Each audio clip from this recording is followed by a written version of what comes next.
Good morning বন্ধুরা, মহুয়া সাতকাহল চ্যানেলে তোমাদের সকলকে স্বাগত। তোমরা সকলে কেমন আছো? আমি কিন্তু ভালো আছি। তো এখন থেকে আমি আমার ব্লগটা স্টার্ট করছি। তো আজকে আমাদের দীঘায় অন্তিম দিন, অর্থাৎ আজকে কিন্তু আমরা বাড়ি ফিরে যাব। তাই জন্য কিন্তু সকাল সকাল উঠে মোহনায় গেছিলাম, মোহনা থেকে মাছ কিনে নিয়ে আসছি। তো চলো আজকে কিন্তু আমরা বাড়ি ফিরে যাচ্ছি। তো সকলে কিন্তু রেডি হয়ে গেছে, এখন কিন্তু আমরা নিচে নেমে যাচ্ছি। আর বাচ্চারা দেখো সেরকমই মুডে আছে, খেলা ছাড়া আর কিছুই জানে না। আমরা আবার বেরিয়েছি সমুদ্রের দিকে যাওয়ার জন্য, কারণ সকালবেলা এত কুয়াশা পড়েছিল কিছু দেখা যাচ্ছিল না। তো এখন কিন্তু নর্মাল হয়ে গেছে। চলো চা খেতে যাচ্ছি না, এই যে গলিটা হোটেলের পাশ দিয়ে বেরিয়ে এলাম, এই সোজা রাস্তা দেখো। আর এখান থেকেই সোজা গিয়ে ডান দিকে গেলেই কিন্তু সমুদ্র পড়ছে। তো এই রাস্তা থেকে সোজা আসছি, এসে আমরা ডান দিকে যাব, ডান দিকে গেলেই কিন্তু সমুদ্র। হাসি হচ্ছে, আমাকে দেখেই চিনতে পেরেছে। ব্রেনটা তো খাটানো, আসল সময় খাটে না। দেখো কি সুন্দর। ছি ছি ছি, কি ভুল। আমরা সবাই এখন কিন্তু যাচ্ছি চা খেতে। এসে আমরা কিন্তু মানে চা খেয়ে কোথাও শান্তি পাইনি, কিন্তু আজকে যেদিনকে যাবার দিন সেদিনকে কিন্তু একটা দারুণ দোকান পেয়েছি। এই দেখো, সিন্টু কফি হাউস। তো একদম নিউ দীঘার বিচ ভিউ আছে, বিচ ভিউয়ের ঠিক অপোজিটে রাস্তা দিয়ে ঢুকলে যেখানে বাচ্চাদের গাড়িগুলো চালায়, এই দেখো গাড়ি চড়ে, তার অপোজিটেই সিন্টু চায়ের দোকান। অসাধারণ চা আর কফি খেয়ে কিন্তু মন ভরে গেল। হয়তো কলকাতায়ও আমি এত ভালো চা খেতে পাই না, যে এটা কিন্তু এখানে পেলাম। আর এরকম মধুপুরে গিয়েও আমার সাথে হয়েছিল, মধুপুরে কোথাও আমরা ভালো চা পাইনি। যেদিনকে ফিরবো সেদিনকে কিন্তু আমরা লালু চা খেয়ে এসেছিলাম। তো চলো আজকে দীঘার আমাদের শেষ ডে, এখন আমরা গোছগাছ করে কিন্তু যাব, মানে বেরিয়ে পড়বো বাড়ির উদ্দেশ্যে। হাই কুট্টি, দেখি ভ্যানিটি ব্যাগটা ভালো হয়েছে, দেখি দেখি ভ্যানিটিটা ভালো হয়েছে, তোমার পছন্দ হয়েছে? আজকে কিন্তু আমাদের দীঘার লাস্ট, এই যে বেরিয়ে যাচ্ছে আমরা কিন্তু এখন রেডি হয়ে বেরিয়ে যাচ্ছি। এই দেখো সবাই রয়েছি, ওয়েট করছে। এখানে সব বসে আছে, এখানে দাঁড়া না, ফটো তুলে নিয়ে আজকে এখানটায় দাঁড়িয়ে দাঁড়া। তো আমাদের এখন বাই বাই টাইম হয়ে গেছে। দেখো সব লাগেজ গুছিয়ে নিচ্ছি, সব লাগেজ নিয়ে নিচ্ছি। এই হচ্ছে দীঘা স্টেশন। চলো আমরা কিন্তু এখন ফিরে যাচ্ছি একদম বাড়ি। তো ট্রেনে উঠে গেছি সবাই, সবাই ট্রেনে উঠে গেছি। আসার সময় যেমন 2 ঘন্টা ট্রেন লেট ছিল, এবারও কিন্তু সেই একই প্রবলেম হলো। 2 ঘন্টা ট্রেন লেট নয়, আমরা যেটা হাওড়ায় পৌঁছানোর কথা সেটা হাওড়ায় দেবে না, সাতটাগাছি অবধি ট্রেনটা যাবে। তো চলো যাত্রার শুরুতেই এরকম যখন ঘটনা, আমরা আগামী সময়টা কিভাবে কাটাই সেটাও তোমাদের জানাবো।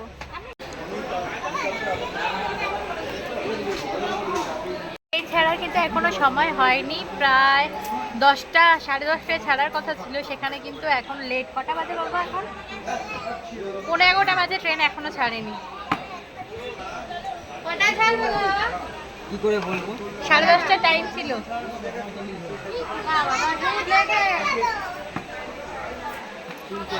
ট্রেন ছেড়ে একটু যেতে না যেতে কিন্তু ট্রেন আবার দাঁড়িয়ে গেল। তো সকলে মিলে এখন খুব মজা করে আলোচনা চলছে যে যেমন এসছি তেমনই আবার বিভ্রাটের মধ্যে দিয়ে কিন্তু বাড়ি ফিরে যাচ্ছি।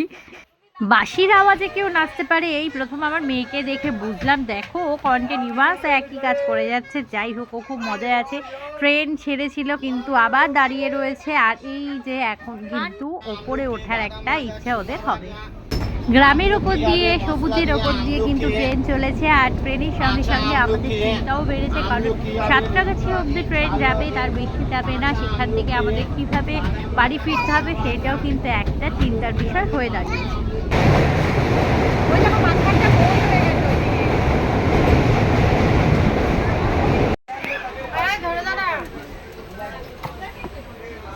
তমলুক ছাড়িয়ে কিন্তু ট্রেন দাঁড়িয়ে পড়লো মাঠের পাশে। আর এখানে দেখতে পাচ্ছি দূরে বাবুই পাখির বাসা, অনেকদিন পর দেখতে পেলাম, তাই বাবুই পাখির বাসা দেখে কিন্তু সময় কাটাচ্ছি। তিনটে এখন বাজে 3:20 এই সময় আমরা হাওড়া চাকলা রেলে নামলাম। তো এখান থেকে আবার আমাদের ব্রেক জার্নি করে যেতে হবে। দেখো কি ভিড়, মারাত্মক ভিড়। দেখো লোক ঠিক ঠিক করছে। For the kind attention of the passengers, train number 1, 2, হ্যাঁ হ্যাঁ দেখবো। 8 down, Dighat Howrah, Tamraliপ্ত। কাল ট্রেন যা হয় ট্রেনের প্রবলেম অ্যাপস বুক করে লাইন দিয়ে সাঁতরাগাছি ওটিপি পেয়ে গাড়ি পেতে আমাদের সাঁতরাগাছি হ্যাঁ, থেকে আমরা প্রায় তো 1.5 যাইনি ঘন্টার কেন? উপর সময় লেগে গেল।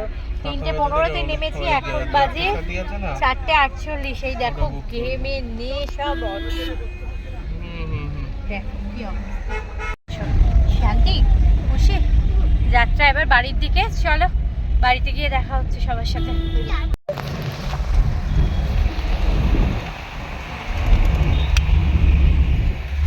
তোরই তো ভূত ট্রলার হ্যাঁ, বলছি এখানেই আসে কোনো জায়গায় আসা হয়নি। কালকে আমরা কলকাতাটা এক্সপ্ল্যানেড এই রাস্তাটা আমি প্রথম এসেছি।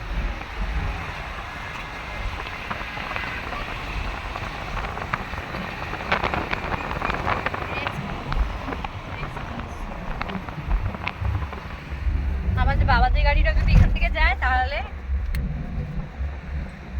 রেড রোড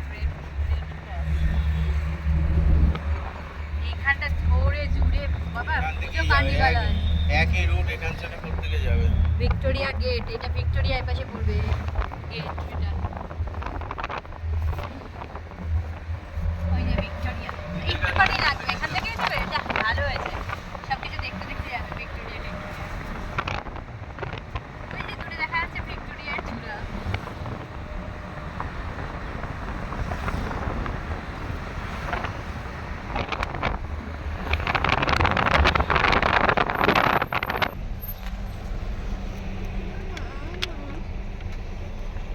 বাবাটাই তো।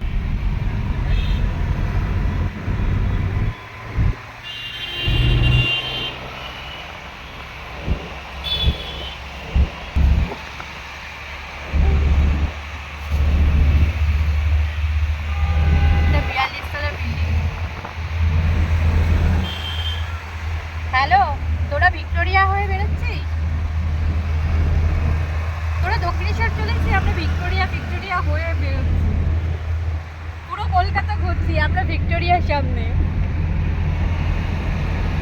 যা, ওরা কোথা থেকে গেছে কি জানি, আমরা এখন সবে ভিক্টোরিয়া। বাহ, আরে যা, আমরা তো কলকাতা চলছি রে।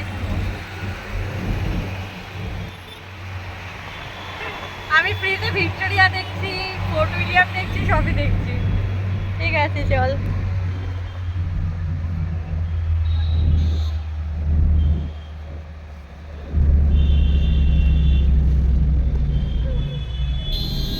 অনেক কাছেই ঢুকে যাচ্ছে মনে হয়। হ্যাঁ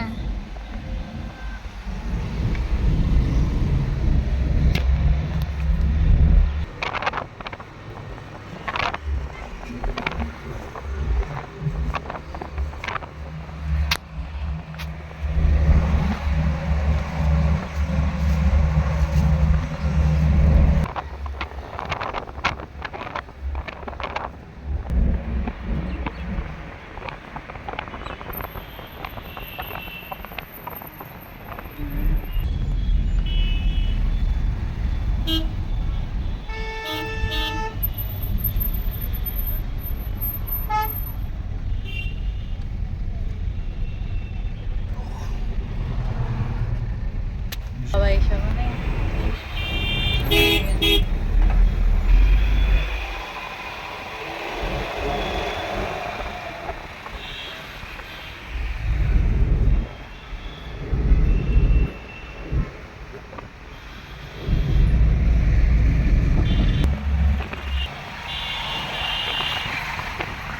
নামটা এই যে রাজভবন। রাজভবনে গিয়ে আর পাশে হচ্ছে এসপ্ল্যানেড ম্যানশন। ক্রস করছি।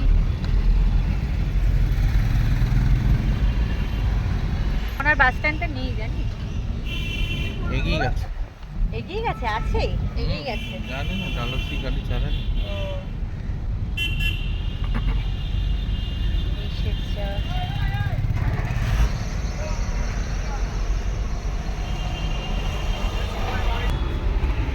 আমাদের মনে হচ্ছে বাড়ি আর যাওয়া হবে না, গাড়ি ঠেলতে হচ্ছে। মানে হাসি পাচ্ছে, দুঃখের মধ্যে হাসি পাচ্ছে। আমরা ডালহৌসিতে আমাদের গাড়ি এসে মানে যে ইয়াসি চাচি আছে সেটা খারাপ হয়ে গেছে, গাড়ি আর চলবে না। তো আমার বরকে বলে একটু ঠেলে দিচ্ছি, ও কিন্তু ভীষণ পায়ে হয়েছে, তার মধ্যে ওকে ঠেলতে হয়েছে। এখন আমরা কী করবো, আমরা ভিতরে বুঝতে পারছি না।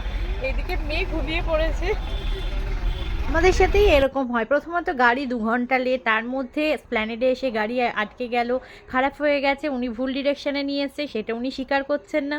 স্প্ল্যানেড থেকে না, না, এখন ঠিক আছে। কিন্তু আমাদের গাড়ি এইমাত্র আবার ছাড়লো, আর এখন কিন্তু আমরা ওলা বুক করে নিয়েছি। চলো, একদম 1 ঠিক না, ঘন্টা একদম না। একদম উনি আমাদের ভুল ডিরেকশনেই ঢুকিয়ে দিয়েছে। আমি ওকে টাকা দিতাম না। আমরা সেকেন্ড যে গাড়িটায় উঠেছি ওলাতে, সেখানে ভদ্রলোক বলছেন যে কেন এই ডিরেকশনে নিয়ে এলো, এই সময় তো এই ডিরেকশনে আনার কথা না। যাই হোক, চলো ওগোতে আমরা বাড়ি পৌঁছে যাচ্ছি। তো আজকের এই ব্লগ ভিডিও তোমাদের যদি ভালো লাগে থাকে please like share and comment করতে ভুলো না। আমার এই ছোট্ট মেয়েটা কিন্তু ছাড়লো খুব হচ্ছে খিদে, প্ল্যানেট খুব থেকে, সব গাড়িটাও পেয়ে ঢুকিয়েছে গেছে, উল্টো কি রাস্তা করবো থেকে, বলো তো? বুঝিনি। যাই হোক, এখন তো আমরা কিভাবে জার্নি প্ল্যানেট শুরু থেকে করে গাড়ি দিয়েছি। ওর খিদে ঘুম দুটোই পেয়েছে, মুখটা ছোট হয়ে গেছে, আর একটুখানি পরে আমরা বাড়ি পৌঁছে যাবো। হ্যাঁ। ঠিক আছে।